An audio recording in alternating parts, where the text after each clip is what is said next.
Have you ever felt so exhausted that even after a full night's sleep, you still wake up tired? Or maybe you've lost motivation for something you once loved. That's not just being tired, that's burnout. And trust me, in today's world, burnout is not rare, it's becoming normal, but it shouldn't be. Burnout isn't just physical tiredness. It's mental, emotional, and physical exhaustion, all at once. It's when your passion turns into pressure, when work feels like a burden, and when small tasks feel overwhelming.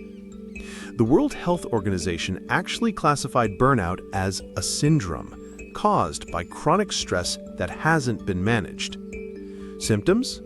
Constant fatigue, feeling detached from people, irritability, low productivity, and even physical issues like headaches and digestive problems. Let's talk about the roots of burnout. Chronic stress, deadlines, responsibilities, financial worries. Overwork without recovery, working late nights, no boundaries between work and personal life. Perfectionism, expecting too much from yourself. Lack of purpose. When you don't see meaning in what you do, your energy drains faster. Comparison culture. Especially with social media, you feel like you're always behind. Think about it. Sometimes it's not the workload itself, but the emotional weight we attach it to. A student studies 12 hours a day for exams, skipping meals, skipping sleep, only to feel empty at the end. An employee works tirelessly for a promotion, only to realize their health collapsed in the process. A parent gives everything to their kids, forgetting their own needs. A creator or entrepreneur chases success nonstop, and when they finally pause, they feel lost. These stories are everywhere. Maybe you've lived one of them yourself. Now, consider a young professional aiming for a big promotion. They take on extra projects, stay late every night, and skip breaks to prove themselves. Initially, colleagues praise their dedication, but gradually the stress accumulates. Deadlines feel crushing, creativity declines, and decisions take longer. They start forgetting meetings, making small mistakes, and feeling disconnected from their work. Their ambition is pushing them forward on paper, but inside they're exhausted. Burnout isn't about laziness. It's the invisible cost of pushing beyond sustainable limits. Or think about an entrepreneur or content creator juggling multiple responsibilities. They wake up to client emails, content deadlines, and strategy meetings. Weekends are gone, personal time is non-existent, and sleep is irregular. At first, productivity spikes and small wins feel exhilarating. But soon, ideas stop flowing, motivation dips, and even tasks they used to enjoy feel like a burden. Decisions feel heavier, creativity dries up, and stress takes over.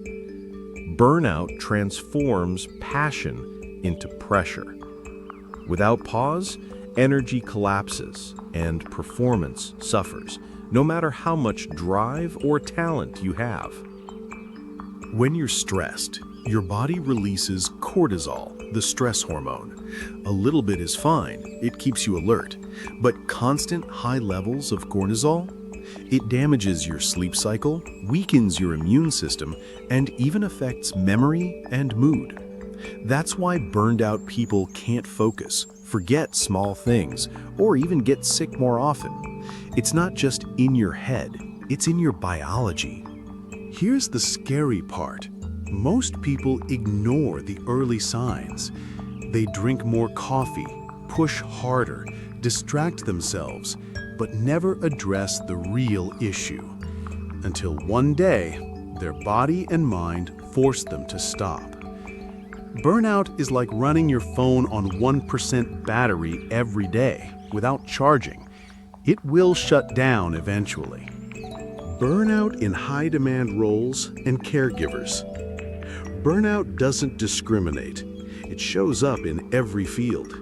Think about caregivers, parents, nurses, teachers, social workers. They pour energy into others constantly. At first, it feels meaningful. They see results, smiles, gratitude.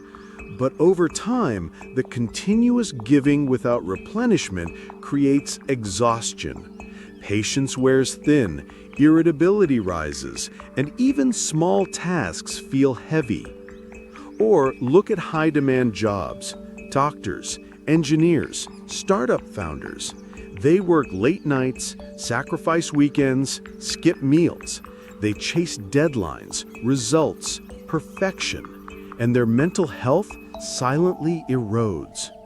Even the most resilient individuals can start feeling trapped, anxious, or disconnected from their purpose. Consider real-world examples. A nurse on a 12-hour shift, repeatedly facing emergencies, begins to feel numb. Compassion fatigue sets in. A startup founder, obsessed with growth, skips sleep for months, eventually facing decision fatigue and burnout. A parent, juggling career and home, sacrifices self-care only to snap at small frustrations. Burnout here isn't a sign of weakness. It's a biological, emotional, and cognitive response to chronic stress. The solution? Set boundaries deliberately, schedule recovery, delegate when possible, and reconnect with the purpose behind your work. Recognize early warning signs and take them seriously. Preventing burnout is not indulgence, it's survival. Sustaining energy is what allows you to keep giving, creating, and leading effectively. So, how do we fight burnout? Here are practical steps. Set boundaries. Learn to say no. Rest with intention, not just scrolling on your phone, but real rest, sleep, walks, silence. Reconnect with purpose. Ask yourself, why am I doing this? Realign with your bigger picture. Physical reset. Exercise, hydration, and food that fuels, not drains. Digital detox. Less comparing yourself with others. Seek support. Sometimes, sharing with a friend or professional is the best medicine. Remember, recovery isn't laziness, it's necessary maintenance. Here's something powerful. Burnout doesn't always mean weakness. Sometimes it's a sign that you've been strong for too long without rest. Burnout is your mind and body's way of telling you, pause, recharge, and restart.